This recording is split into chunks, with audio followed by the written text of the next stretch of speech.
గండి దేవుడు బాబు గారు, కొటాన కృష్ణ గారండి, కృష్ణ.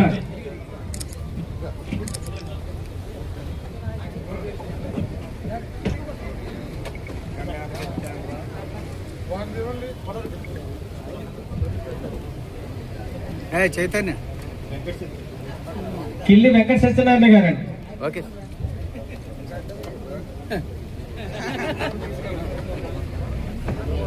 సత్యనారాయణ అంటే ఎవరో తెలియదు. గండి అప్పలనాయుడు గారు, తండ్రి నువ్వు కాదు.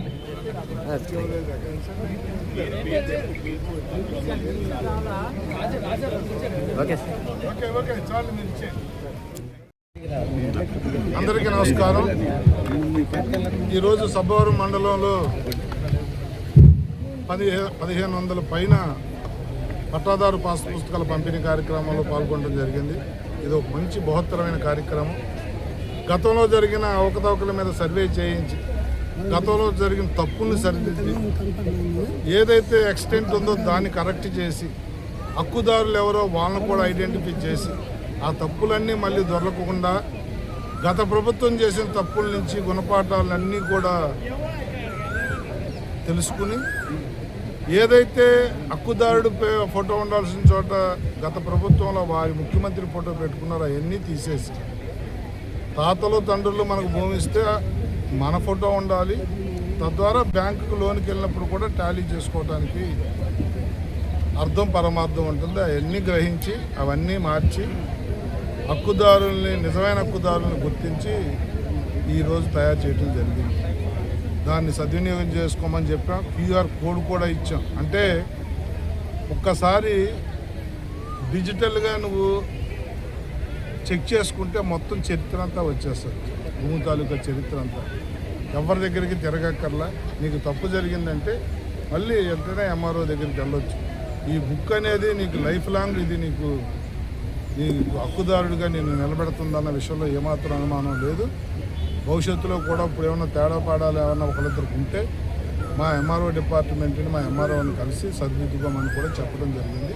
ధన్యవాదాలు. సార్ నిన్న ఆంధ్రజ్యోతి పైన దాడులు జరిగింది, దానిపైన చాలా అమానుషం అండి. అంటే ప్రజాస్వామ్యం మీద నమ్మకం ఉన్న వాళ్ళు ఎవ్వరూ చేయని కార్యక్రమం నేను జరిగింది.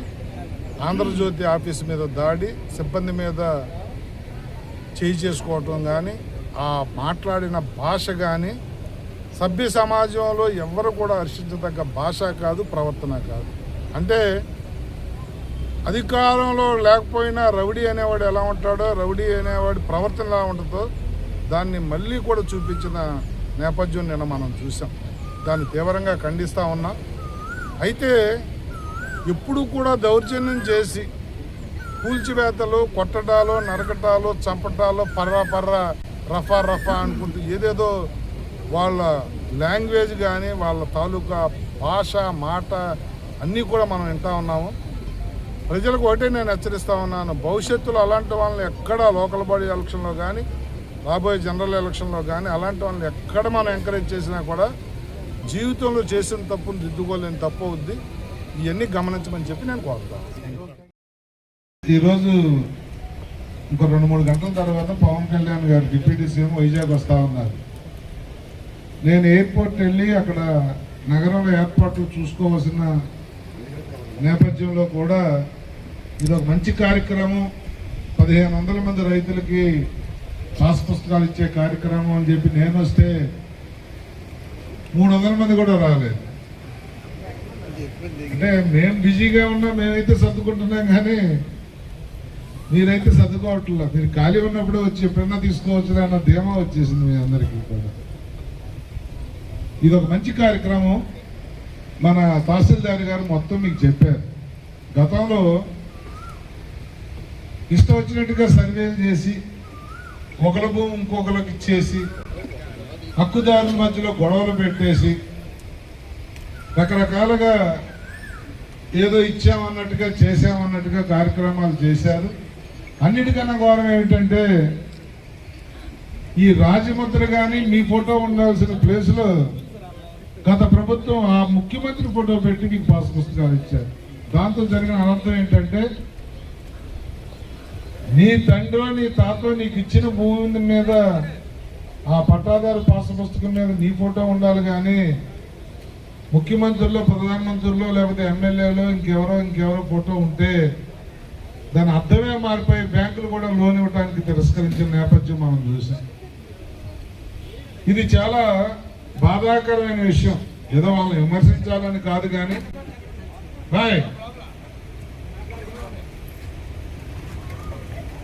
ఏదో గతంలో వాళ్ళని విమర్శించాలి అనే ఆలోచన కాదు కానీ అది కరెక్ట్ కాదు. మీ తాత మీ ముత్తాత మీ నాన్న మీకు ఇచ్చిన భూములు నువ్వు హక్కుదారుడివి, రాజముద్రలతో నీ ఫోటో ఉండాలి. ఈ తప్పులన్నీ చూసి రీసర్వే చేయించి చాలా పకడ్బందీగా ఇప్పుడు మా ఎంఆర్ఓ గారు చెప్పారు, వారికి తెలిసిన మేరకు ఏ తప్పులు జరగకుండా బ్రహ్మాండంగా చేశామని. అయినా రాజీ పడొద్దు.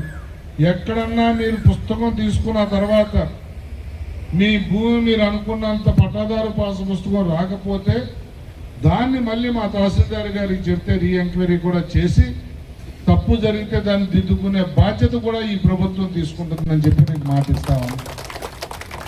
చిన్న చిన్నగా తప్పులు జరగడం మానవ సహజం. ఎక్కడన్నా జరిగితే అంటే చాలా వరకు మేము పకడ్బందీగా చేసామన్న నమ్మకం మాకు ఉంది. ఈ ప్రభుత్వం చాలా కట్టుదిట్టంగానే చేసింది రీసర్వే. అయినప్పటికీ జరగవచ్చు ఎక్కడన్నా. 1-2 ఊర్లో అయితే నేను ఆపాను, పాస్ పుస్తకాలు పంపిణీ ఆపాను, కరెక్ట్ చేసేవారికి ఇవ్వద్దు అని చెప్పి. జరగకుండా అంటే ఉండదు. మీకు కూడా ఎక్కడన్నా మీ భూమి విషయం అలా జరిగితే మా తహసీల్దార్ దగ్గరికి వచ్చి దాన్ని కరెక్ట్ చేయించుకోండి, మళ్ళీ రీసర్వే చేస్తారు. మా తహసీల్దార్ గారికి కూడా ఈ వేదిక ద్వారా నేను ఒకటే చెప్తా ఉన్నా, మరి మీరు కొత్తగా వచ్చారు, మీకు నేను ఏది చెప్పినా పబ్లిక్ సమక్షంలోనే చెప్పాలనుకున్నాను కాబట్టి చెప్తున్నాను. దయచేసి మీరు మాత్రం ఈ మండలంలో ప్రజలకు అందుబాటులో ఉండాలి, ఆఫీసులో ఉండాల్సిందే. గతంలో చాలా ఇబ్బందులు పడ్డారు. ఎంఆర్ఓ గారిని పట్టుకోవాలంటేనే వాళ్ళకి వారాలు 10 రోజులు టైం పెట్టిన నేపథ్యం చూసి ప్రజలందరూ కూడా నా దగ్గరికి పరిగెత్తుకు వచ్చి మొరపెట్టుకున్న నేపథ్యం. ఈ ప్రభుత్వంలో మేము మీరు అందరూ కూడా కమిటెడ్గా పనిచేస్తేనే ప్రజలు మనకు ఆశీర్వచనాలు మనకు దక్కుతాయి. మీరు కష్టపడి మీరు న్యాయంగా ధర్మంగా పనిచేస్తేనే ప్రభుత్వానికి మంచి పేరు వస్తుంది. అది మీరు చేయాలి అని చెప్పి మీరు కొత్తగా వచ్చారు కాబట్టి మీరు వెళ్ళేప్పుడు ఇక్కడ ప్రజలు బాధపడాలి, అరే ఒక మంచి అమ్మారు వెళ్ళిపోతున్నారు అని చెప్పి. ఆ విధంగా మీరు ప్రజలకు అందుబాటులో ఉండాలని కూడా నేను మనవి చేస్తా ఉన్నా. మాకు ఏదే ఎజెండా ఉండదండి. Very clear. ప్రభుత్వ భూమిని కాపాడుకోవటం, ప్రజలు వచ్చిన వాళ్ళు మీ దగ్గర నుంచి నవ్వుతూ వెళ్ళాలి. అయినవాడు అవనవాడు పని అవనవాడికి ఎందుకు చేయలేకపోతున్నామో చెప్పాలి. పని అయ్యేదైతే ఇమీడియట్గా 1 నిమిషం లేట్ లేకుండా చేసి పంపించాలి తప్ప వారాల తరబడి నెలల తరబడి మీ ఆఫీసుల చుట్టూ తిప్పించుకోవద్దండి. అది మీదే కాదు, మీరు మీటింగ్ పెట్టుకోండి, మీ కింద స్టాఫ్ వరకు చేయాలి ఆ పని. యథా రాజా తదా ప్రజ. మనం కరెక్ట్, మీరు కరెక్ట్గా లేకపోతే కిందలు కూడా గాడి తప్పేస్తారు. అందుకని మీ వాళ్ళందరికీ కూడా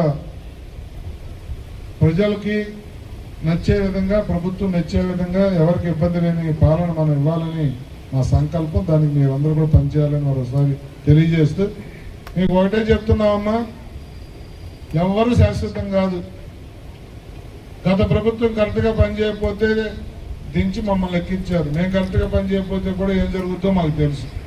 దీనికి ఒళ్ళు దగ్గర పెట్టుకుని ప్రజలకు జవాబుదారీగా ఉండాలి అంటే మేము కానీ మా అధికారులు కానీ కరెక్ట్గా పనిచేయాలి. మీకు మీడియాతో కూడా కోఆర్డినేషన్ కావాలండి. చాలా ఆక్రమణలు వాళ్ళు చెప్తారు, అవి కూడా ఒకసారి మనం కూర్చుందాం అనుకున్నాం. ఎలాగో ఎంఆర్ఓ మారుతున్నాడని తెలిసి దాన్ని వాయిదా వేసాను. ఒక 4-5 రోజుల్లో మనం కూర్చుంటాం. ఈ లోపల మీరు మొన్న నాకు ఏవైతే కంప్లైంట్లు ఇచ్చారో కాగితం మీద పెట్టిస్తే ఆ రోజు ఆర్డీఓ గారిని కూడా పిలుస్తాను. లేదంటే మీరు ఇచ్చినవన్నీ ఆర్డీఓ కలెక్టర్కి లెటర్ రాసి మరి ఎంఆర్ఓ గారికి ఎంక్వైరీ చేయమని రాయించి చేయిద్దాం. ఎట్టి పరిస్థితుల్లో ప్రభుత్వ ఆస్తి ఎక్కడా కూడా 1 సెంటు కానీ 1 గజం కానీ ఆక్రమణకు గురి కాకూడదు. అదే మా ఎజెండా. దానికి మీరు కట్టుబడి ఉండాలని చెప్పి మరొకసారి తెలియజేస్తా ఉన్నా. అలాగే ఇది ఒక మంచి కార్యక్రమం తల్లులారా.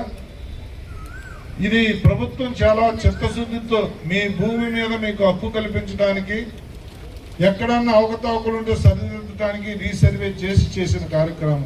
మళ్ళీ మళ్ళీ చెప్తా ఉన్నా, మీకు ఎక్కడన్నా మీకు బుక్ తీసుకున్నప్పుడు